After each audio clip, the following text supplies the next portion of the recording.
Okay, hello there. Lisa Marie back again with the Science of Getting Rich. We are on chapter 10 today, and this talks about further use of the will.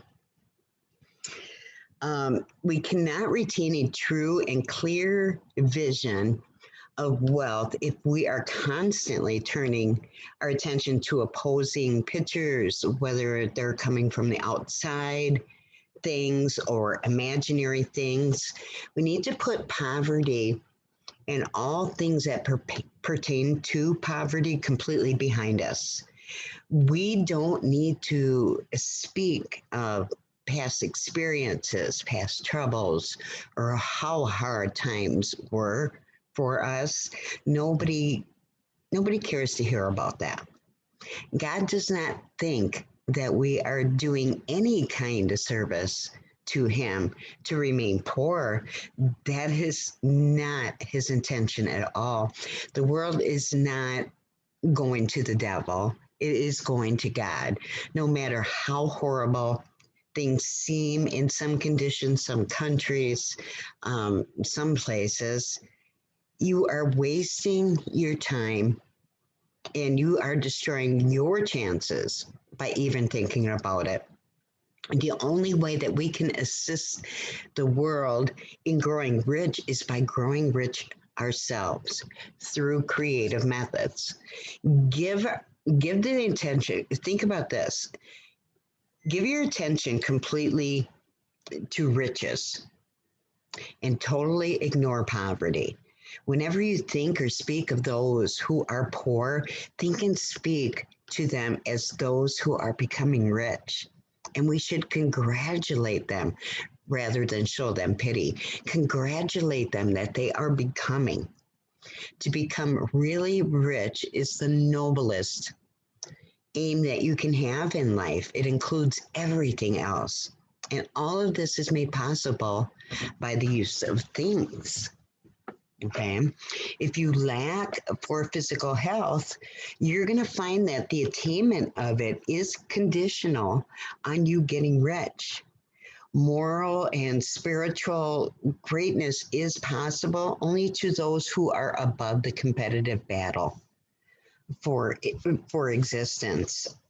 If your heart is set on domestic happiness, remember that love flourishes best where there is refinement, a high level of thought and freedom for corrupting influence.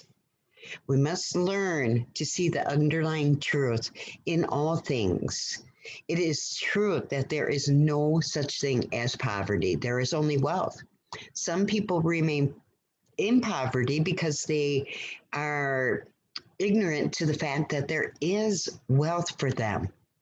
The best way to teach this is by showing them the way to affluence in your own person and practice.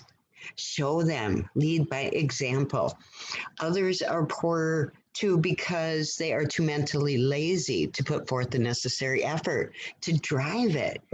For these people, we can arouse their desire by showing them the happiness that comes from being rightly rich.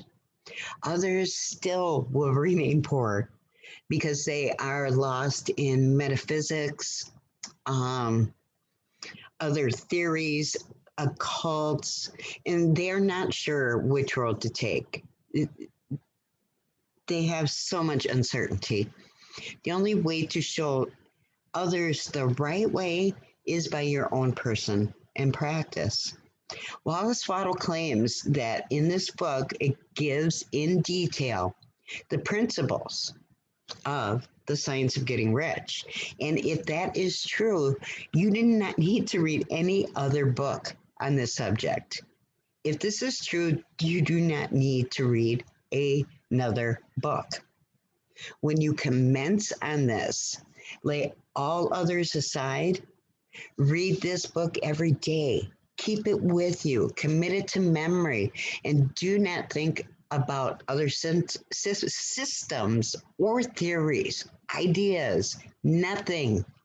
Once you make good and become rich, then feel free to study the other things as much as you want.